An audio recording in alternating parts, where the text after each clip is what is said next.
Aujourd'hui, dans cette salle, il y a ceux qui savent et ceux qui ne savent pas vraiment. Il y a ceux qui se souviennent, émus, car ils y étaient.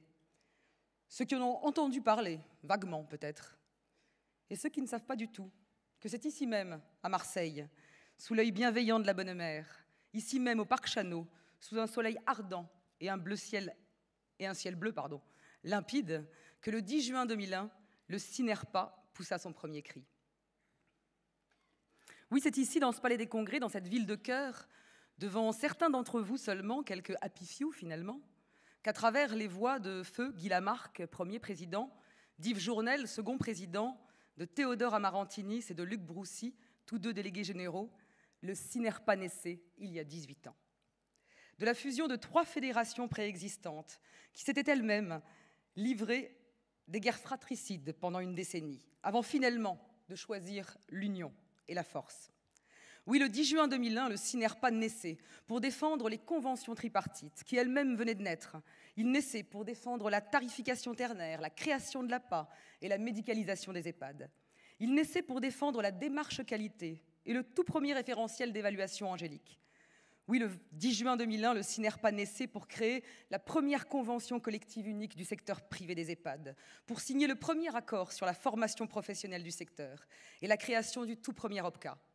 Il naissait dans la douleur, les cris et la passion, mais déjà bien décidé à participer à l'éradication des chambres à 6 lits, à 3 lits, puis à 2 lits, à l'éradication des salles de bain communes, des réfectoires et des brocs en métal façon cantoche. Oui, le Cinerpa, premier syndicat doté d'un référentiel de certification de service, SGS Calicert, naissait bien décidé à apporter de nouveaux standards de qualité en matière d'hôtellerie et de qualité d'accompagnement.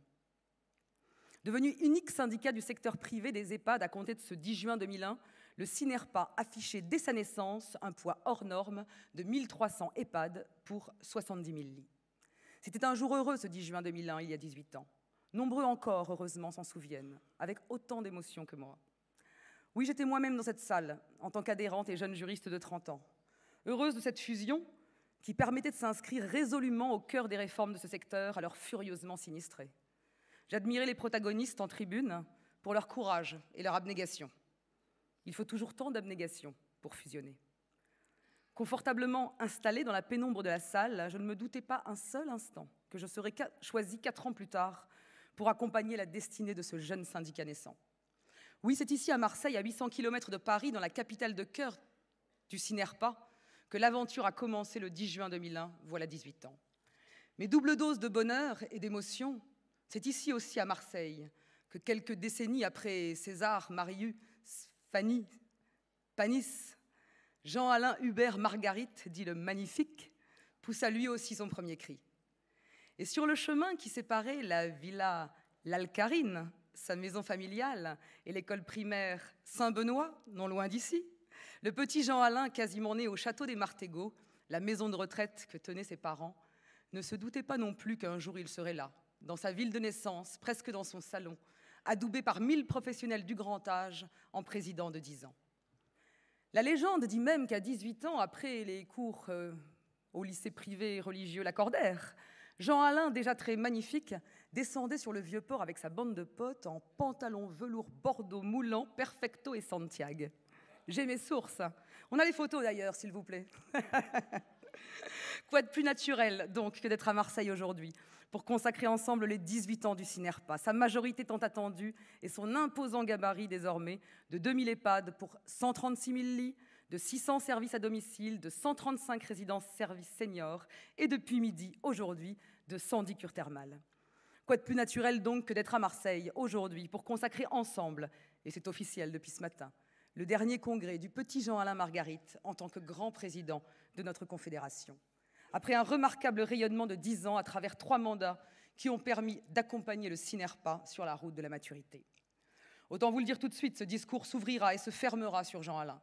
Jam, mon Jam, my president. Et sur notre formidable alliance qui sévit gaiement et efficacement depuis 2009. Quelques chiffres clés d'abord. Une engueulade d'anthologie sur le boulevard du Montparnasse. 1257 fous rires, 12 423 vannes, blagues et autres bons mots partagés, 12 crises de larmes, c'est toujours moi qui ai pleuré, 8 régimes, là c'est toujours lui qui les a fait, Des centaines de rendez-vous de haut à très haut niveau, des milliers de réunions, 4 livres blancs.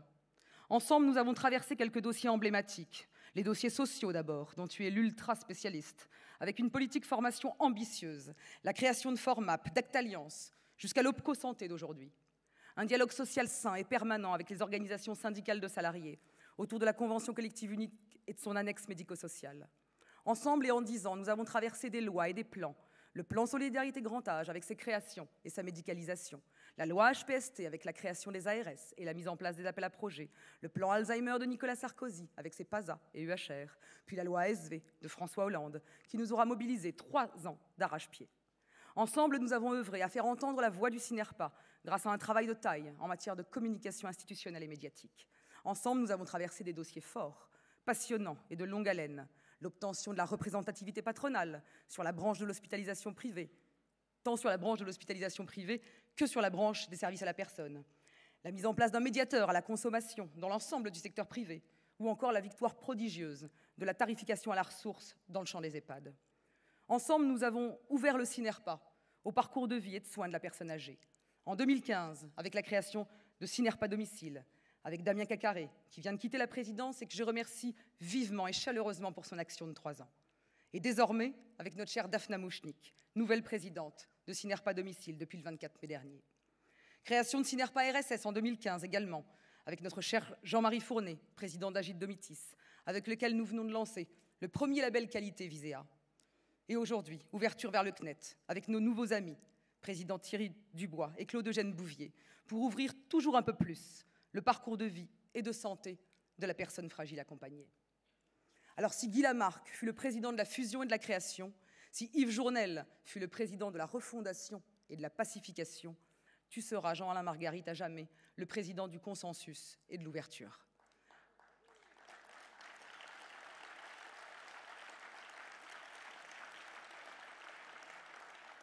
Le CINERPA que tu laisseras le 12 décembre prochain n'a plus rien à voir avec celui que tu as accosté un jour de décembre 2009. Et si ces 10 ans ont été riches en échanges, évolution, négociation, expérience, pour cette dernière année d'alliance, pour notre DER de DER, c'est juste l'apothéose. On pourrait croire comme ça, vu de loin, que notre secteur s'est borné à réfléchir autour de Dominique Libaud, mais loin s'en faut. Mine de rien, cette année a d'abord et avant tout été une année d'activité intense et de réformes profondes. Certes, autour de Dominique Libaud, ce fut aussi une année de remise à plat, de discussion, de réflexion et de prospective. Entre Horizon 2030 et la concertation Grand Âge Autonomie, un projet de loi se dessine et nous sommes prêts à l'accueillir et à le négocier. Mais cette année a aussi été, et c'est peut-être le plus remarquable, une année de présence médiatique et institutionnelle forte, un tournant pour le CINERPA en matière d'ouverture, d'alliance et de communication. Un tournant qui préfigure déjà la prochaine décennie 2020-2030. Oui, cette année fut une année d'intense activité et de réformes profondes. Le gouvernement est à un tournant. Le malaise social est palpable, et pourtant l'heure tourne avant 2022. Il faut convaincre et réformer tout le temps, tout le plus vite possible. Alors c'est soutenu par le MEDEF et la CPME, nos 2 syndicats interprofessionnels, que je salue ici, tous 2 piliers des grandes réformes économiques et sociales de notre pays, que nous avons tour à tour dû affronter une petite avalanche de réformes cette année. D'abord la baisse d'1 point du CICE, sa conversion en baisse de cotisations sociales et future réduction d'impôts sur les sociétés.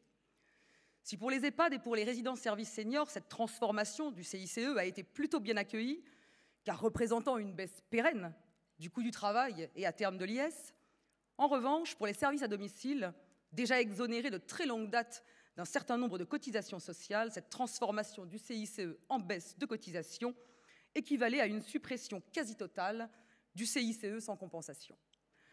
Dans ce secteur déjà si fragile économiquement, dont les taux de marge peinent à atteindre les 1,5%, cette transformation du CICE sans compensation menaçait très directement et à court terme la survie de près de 30% des entreprises et associations de services à domicile en France, et par là même des dizaines de milliers d'emplois.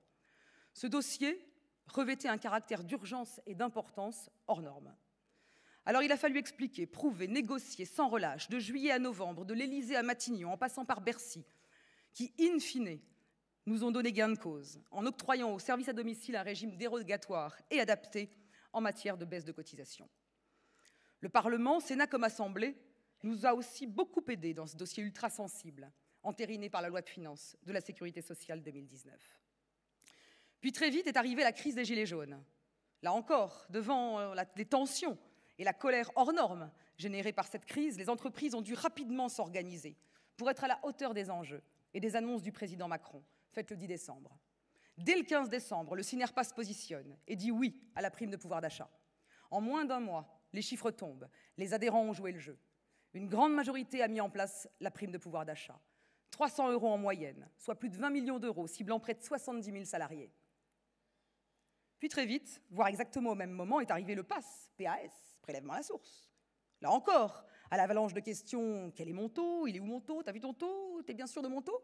C'est encore nos entreprises qui furent en première ligne pour apporter les réponses. Oui, rassurez-vous, nous avons votre taux personnalisé et nous allons aussi récolter l'impôt désormais. Puis au même moment encore est arrivée la réforme de la formation professionnelle. Un vaste chantier qui nous a fait suer sang et eau, mais dont les résultats sont malheureusement délétères pour notre secteur. Vous le savez, depuis le 31 décembre dernier, les OPCA sont morts, ou presque, au profit des nouveaux OPCO, opérateurs de compétences. Nous vivons nos derniers mois de collaboration avec notre ex-OPCA Actalliance, qui collectait les fonds de formation et d'apprentissage, et finançait ainsi très efficacement plus 100 millions d'euros de formation professionnelle continue et 30 millions via l'apprentissage. Désormais, depuis le 1er janvier, les fonds de formation ne sont définitivement plus collectés par les ex-OPCA, mais par les URSSAF. Une fois collectés, les fonds sont intégrés au sein d'un nouvel organisme public, France Compétences. C'est cet organisme, France Compétences, qui aura in fine la mission de redistribuer les 5 à 6 milliards de fonds de formation selon une toute nouvelle règle de répartition qui constitue d'ailleurs le point d'orgue de cette nouvelle réforme. Désormais, la grande majorité des fonds de formation antérieurement dirigés vers la professionnalisation des salariés en poste ira directement vers les demandeurs d'emploi, via Pôle emploi. Autant vous le dire donc tout net, à compter de 2020, le remboursement quasi intégral de vos actions de formation longues, notamment d'AES, d'aides-soignantes ou d'infirmières, ne sera plus qu'un ancien souvenir. Désormais, et notamment dans les entreprises de plus de 50 salariés, c'est l'entreprise elle-même qui devra financer sur ses fonds propres les actions de formation longues et coûteuses que sont les formations d'aides-soignantes et d'infirmières. Pour un secteur en pénurie et en tension comme le nôtre, il faut avouer que ça tombe mal. Un séisme passé totalement inaperçu tant cette réforme est complexe, car la plaisanterie ne s'arrête pas là. Certes, les OPCA sont morts au 31 décembre, mais les OPCO, eux, sont nés au 1er janvier. Imaginez le bazar. Et là encore, les débats et les embûches furent extraordinaires. Des mois de débats, de négociations, de rendez-vous dans les plus hauts lieux pour obtenir la création d'un OPCO santé que le gouvernement nous refusait. Un OPCO santé essentiel pour notre secteur en si forte pénurie de personnel soignant formé. Car c'est cet OPCO santé, in fine, qui va avoir demain pour mission de conclure des partenariats avec France Compétences pour obtenir peut-être des fonds de formation complémentaires. Nouveau dispositif extrêmement lourd donc et non encore abouti, loin s'en faut, dans sa mise en place. Enfin, autre réforme lourde de conséquences et non encore aboutie, la réforme de la convention UNEDIC et le si sulfureux sujet qui en est issu, le bonus-malus sur les contrats courts, ou la désagréable impression qu'on nous reprend d'une main ce qu'on nous a donné de l'autre. Baisse du coût du travail par transformation déjà minorée du CICE, puis juste après, augmentation du coût du travail par instauration d'un bonus-malus sur contrat court. Oui, notre secteur, qui affiche pourtant un très bon taux de 80% de CDI pour seulement 20% de CDD, risque une surtaxe conséquente de sa masse salariale parce qu'il remplace correctement, par le biais de contrats courts, les salariés absents pour cause de congés et maladies. Là, ça commence à devenir cocasse. D'un côté, on nous reproche de ne jamais remplacer assez en EHPAD, et de l'autre, on nous instaure une taxe sur les contrats courts de remplacement. L'équation commence à devenir complexe, car après la baisse du coût du travail entamée par la transformation du CICE, on nous assène d'emblée 2 coups sur la tête avec 1. La réforme de la formation professionnelle et de 2. La perspective de taxation des contrats courts de remplacement. Année intense donc et pavée d'angoisse, avec des réformes gouvernementales en cascade, laissant à peine aux entreprises que nous sommes et qui sont en première ligne sur tous les sujets le temps de respirer. Année intense aussi du côté des négociations avec les partenaires sociaux. Le dada de Jean Alain, certainement la plus grande réalisation de Jean Alain au Synerpa. D'abord en président de la commission sociale, puis en président de 10 ans, tu auras, Jean Alain, su faire du Synerpa l'acteur clé d'un dialogue social serein, apaisé et constructif. Rien que pour cette année, accord sur la qualité de vie au travail, accord sur l'égalité homme-femme, accord sur les négociations salariales annuelles, accord sur la grille de classification des rémunérations. Grâce à ton goût du dialogue, de la négociation fine et du consensus, grâce à l'ouverture que nous témoignent de fait les organisations syndicales de salariés, nous parvenons à signer et à mettre en place de nombreux accords constitutifs d'une branche et d'un secteur professionnel solide, moderne et dynamique. Enfin, mine de rien, activité intense aussi cette année sur le champ purement médico-social. En dehors de la réflexion autour de la concertation LIBO, il aura fallu mettre en place l'accélération de la convergence, mais aussi les deux projets phares de notre ministre des Solidarités et de la Santé, Agnès Buzyn, télémédecine et infirmière de nuit. Il aura fallu intégrer la Haute Autorité de Santé, après des années de travail avec l'ANESM. Il aura fallu lutter sans relâche, et cette fois sans obtenir gain de cause, contre l'obligation qui est faite depuis un mois environ aux 7000 EHPAD de France de suivre et de publier annuellement pas moins de 167 indicateurs de performance. Une folie, leur a-t-on dit. 35-40 indicateurs de performance à suivre chaque année, pourquoi pas? Ça aurait été déjà difficile à tenir, mais jouable et plutôt efficace. Mais 167 indicateurs de performance en plus. C'est une blague. Malheureusement, une blague qui est passée par décret. Alors oui, mine de rien, cette année, il aura fallu être sur tous les fronts. Des plus insignifiants, comme cette blague des 167 indicateurs de performance, aux plus graves, comme le risque de mort de 30% des services à domicile si nous n'étions pas parvenus à négocier un régime dérogatoire lors de la transformation du CICE en baisse de cotisation. Ou comme cette réforme de la formation professionnelle qui ravage l'action massive de professionnalisation que nous avions mis en place dans notre secteur. Être sur tous les fronts tout en réfléchissant à l'avenir et à la grande loi que tous les présidents promettent tour à tour. Une année de réflexion et de prospective aussi donc. Et c'est justement pour accompagner cette réflexion qu'Agnès Buzyn a promis au printemps 2018 que le CINERPA, toujours vivace et en avance, a mobilisé le cabinet Roland Berger pour une étude chiffrée du secteur, d'abord avant de réaliser et de publier en décembre dernier notre plateforme de messages Horizon 2030.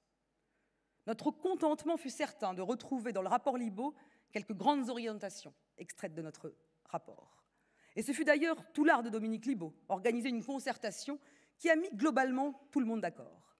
Après une consultation citoyenne qui a remporté un franc succès, après 5 mois de concertation en 10 groupes de travail réunissant tous les acteurs, après des dizaines, voire des centaines de rendez-vous en bilatéral, de visites d'établissements à Paris et en région, Dominique Libault a remis le 28 mars 2019 à Agnès Buzyn son rapport Grand âge et autonomie, un rapport de 175 propositions, fort à propos intitulé « Le temps d'agir ». Et Dominique Libault, fin spécialiste du secteur, dresse ainsi le portrait robot de la réforme qu'il faudrait à la France en matière de grand âge et d'autonomie. Avec d'abord et avant tout l'élaboration d'un plan métier grand âge autonomie ambitieux, couplant communication, valorisation, qualité de vie au travail, création de nouveaux métiers, de nouveaux diplômes, intégration de nouvelles compétences. Et ce pour répondre au plus vite à nos besoins exponentiels de recrutement dans un contexte de pénurie toujours plus forte d'année en année. Avec ensuite la refonte de l'offre existante, par décloisonnement de l'aide à domicile, de l'EHPAD, par la création d'une offre multiservice pouvant être réellement personnalisée et adaptée à l'état et aux besoins de la personne âgée, quel que soit son lieu de résidence. Une offre plus ouverte, plus fluide, mieux coordonnée et surtout plus médicalisée dans sa partie soignante, permettant de soulager les urgences et des déserts médicaux grandissants. Enfin, place aussi à une offre nouvelle, mêlant innovation sociale et technologique, avec un encouragement de Dominique Libault au développement des résidences-services, de l'accueil familial, de toutes les formes d'habitat adapté et intergénérationnel, un champ encore trop peu exploré. Chemin faisant, le rapport Libault, c'est aussi une volonté affichée de simplifier et de rénover la tarification, la planification et les autorisations, tant en EHPAD qu'à domicile, et de fait une volonté de simplifier la double gouvernance que connaît notre secteur tiraillé depuis 2 décennies entre une autorité déconcentrée, l'ARS, et une autorité décentralisée, le département.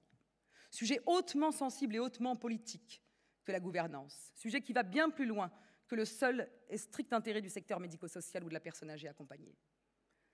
Mais le rapport Libault, c'est aussi l'envie de redonner confiance aux Français dans le travail qu'effectue leur EHPAD, par un encouragement à une refonte par la HAS du dispositif actuel d'évaluation de la qualité, qui puisse aboutir à terme, comme c'est déjà le cas dans le secteur sanitaire, à une diffusion publique des résultats d'évaluation de chaque EHPAD en France.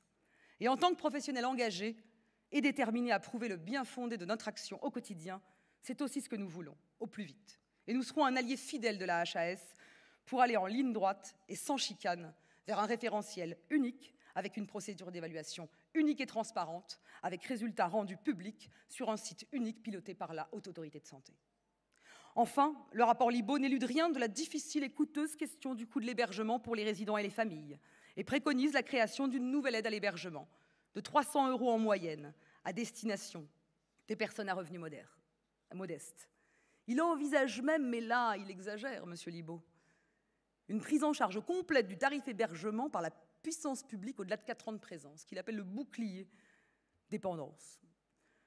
Pour les besoins en financement de ces préconisations à large spectre, que je ne fais ici que survoler, le rapport Libault évoque clairement et sans langue de bois une réforme de 10 milliards en 10 ans. Et c'est là que le soufflet retombe et que la désespérance nous gagne à nouveau. Non que ce ne soit pas assez, bien au contraire, 10 milliards nous semble juste, presque raisonnable même, eu égard à l'enjeu que constitue le vieillissement de la population. Mais 10 milliards aujourd'hui, où les trouver? Le rapport ne s'étend pas sur cette question. On nous dit pas de journée de solidarité supplémentaire, pas de taxe supplémentaire, pas de recours à la CRDS, pas d'assurance dépendance obligatoire.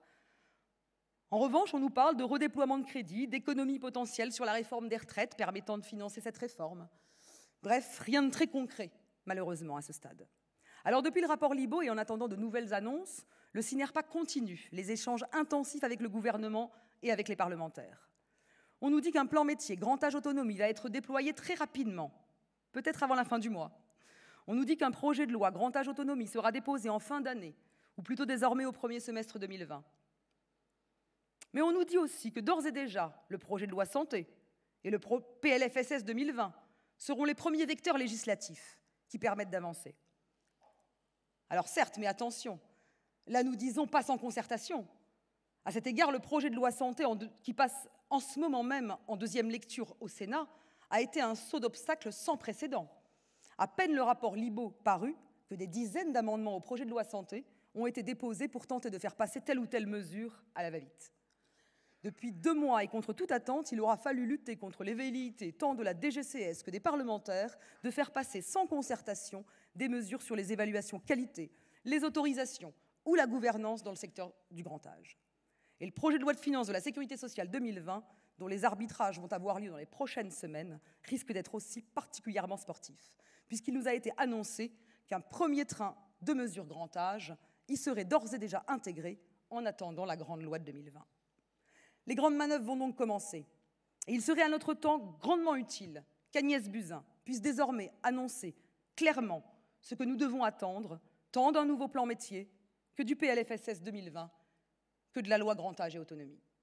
Et ce sous peine de rallumer de vives tensions dans ce secteur et dans l'opinion publique, que l'on sait très sensible à ces questions. Et l'opinion publique y est si sensible que nous avons décidé cette année, après des débats internes intenses, de structurer autrement nos alliances et notre communication.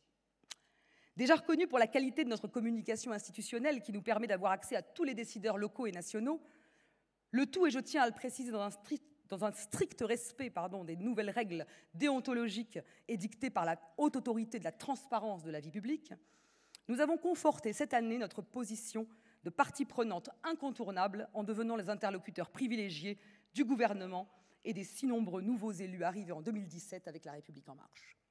Nous avons conforté notre position de leader syndical en parvenant à mobiliser plusieurs fois cette année des alliances de fédération, là contre tel décret, là contre tel amendement, alliance avec la FESP, la FEDESAP et l'UNA pour le CICE des services à domicile, alliance avec la FHP, la FEAP, Nexem, Croix-Rouge, Unicancer et l'UNA pour la création de l'OPCO Santé, alliance avec la FHF et la FEAP et 15 autres fédérations pour venir à bout d'un amendement scélérat dans le projet de loi santé. Enfin, alliance de tout le secteur médico-social contre les 167 indicateurs de performance, seul dossier sur lequel nous n'avons pas abouti. C'est aussi notre alliance avec Pascal Chanvert ou Didier Sapie qui nous a permis cette année, avec facilité et bon accueil, d'adhérer à l'European Aging Network, ou EAN, regroupant nos homologues européens, dont nous sommes désormais adhérents.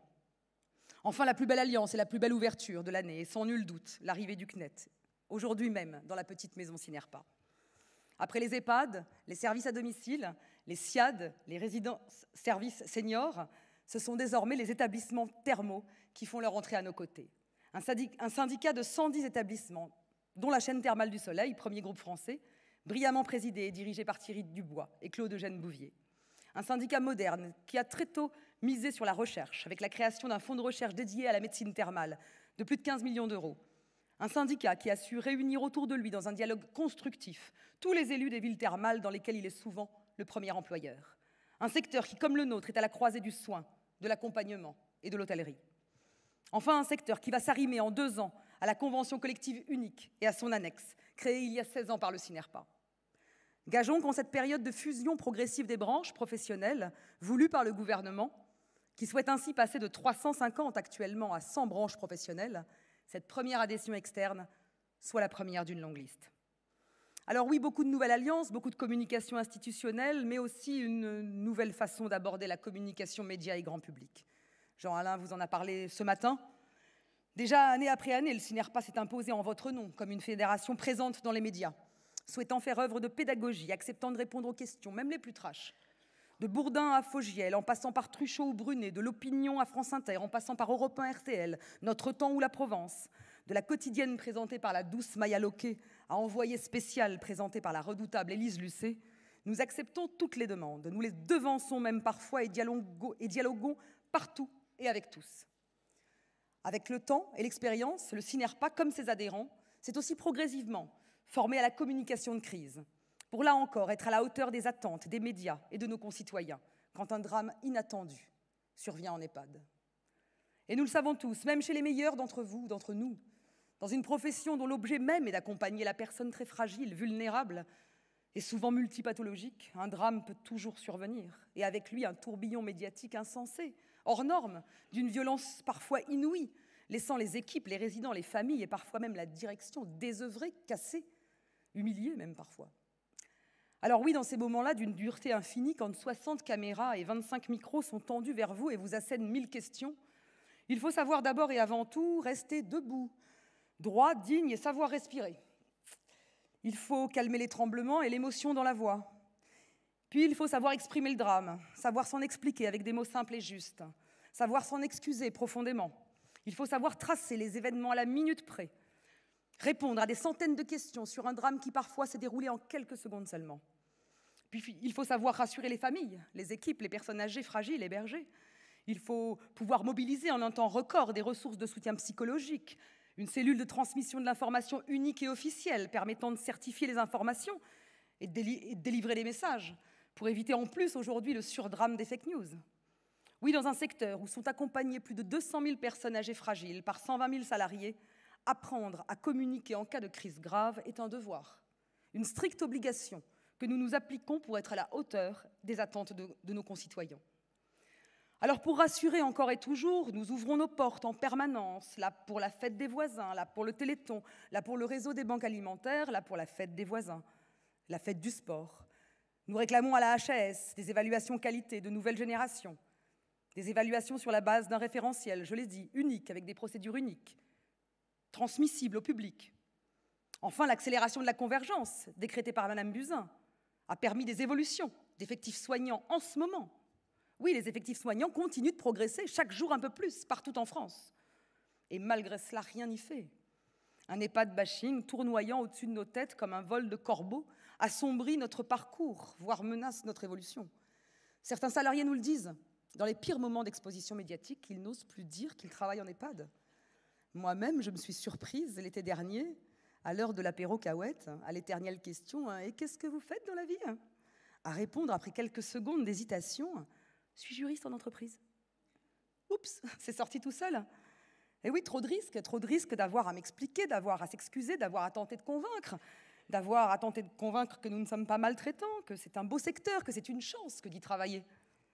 Alors devant cette petite honte qui nous gagne progressivement à avouer que nous travaillons dans le secteur des EHPAD, nous avons décidé de réagir, d'être proactifs, encore et toujours.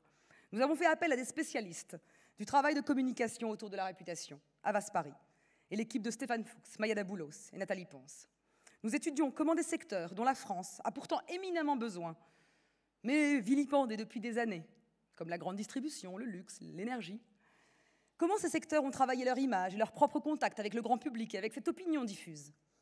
Nous signons en ce moment un partenariat de 3 ans avec Avas Paris pour la création d'une grande campagne de communication grand public et pérenne dans le temps. Dès le mois de décembre, les premiers spots seront diffusés sur TF1, France Télévisions, autour de 20h, puis sur le web et les réseaux sociaux. Puis dès 2020, des formats plus longs seront disponibles sur une plateforme Internet qui permettra en plus de répondre à toutes les questions que nos concitoyens peuvent vouloir nous poser. Oui, nous avons décidé de sortir définitivement de l'ombre, de sortir de notre position défensive et d'entamer un dialogue aussi direct que possible avec le grand public et avec l'opinion. Oui, nous avons décidé de donner à voir les moments de vie, heureux, conviviaux, drôles, émouvants, insolites parfois, qui unissent les personnes âgées que nous avons la chance d'accompagner et les équipes investies que nous avons la chance de manager. Alors le chemin sera long, très long, pour inverser la tendance, pour créer un bon lien, un lien sain, un lien d'écoute, de compréhension, de confiance entre les EHPAD et les Français. Mais nous y parviendrons, j'en suis personnellement convaincue. Car durant toute cette année d'apothéose, vous disais-je en introduction, les adhérents nous ont tellement poussés, encouragés, exhortés à être encore plus présents, plus audibles, plus engagés et à créer ce lien qui nous manque cruellement avec le grand public. Votre énergie à évoluer en permanence et votre envie de convaincre sont telles que je ne peux envisager l'échec. Je n'ai pas de doute sur le fait qu'avec le travail que nous entreprenons aujourd'hui, la décennie 2020-2030 sera celle de l'évolution permanente et de la confiance. Alors voilà, Jean-Alain, voilà, mesdames et messieurs, voilà, cher Guy, si tu nous regardes, et je crois que oui, j'en suis presque sûre, cher Yves, cher Luc et cher Théodore, ma voix tremble, j'espère qu'on ne vous a pas déçus. Voilà, c'est moi que ça va prendre. Voilà ce que le CINERPA, né en 2001 à Marseille, ici même au Parc Chano, est devenu.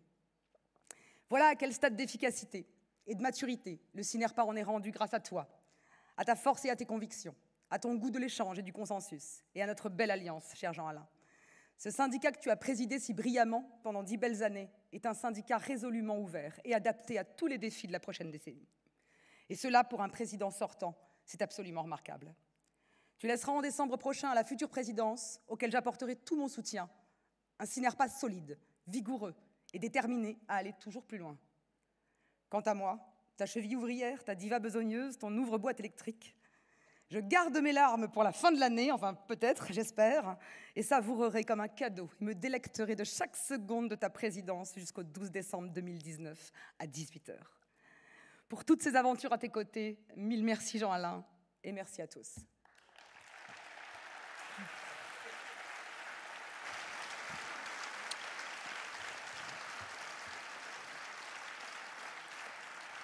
Merci beaucoup Florence.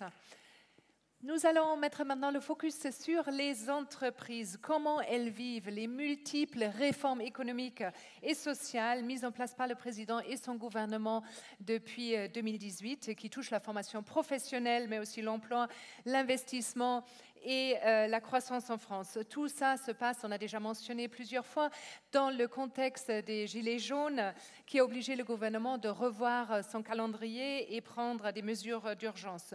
Donc, vous voyez beaucoup de nouveautés que nous souhaitons aborder pour mieux comprendre les enjeux et les conséquences de ces réformes. Et pour commencer, je donne tout de suite la parole à Nicolas Bouzou, économiste et essayiste. Où en sont les entreprises? Nicolas, c'est à vous.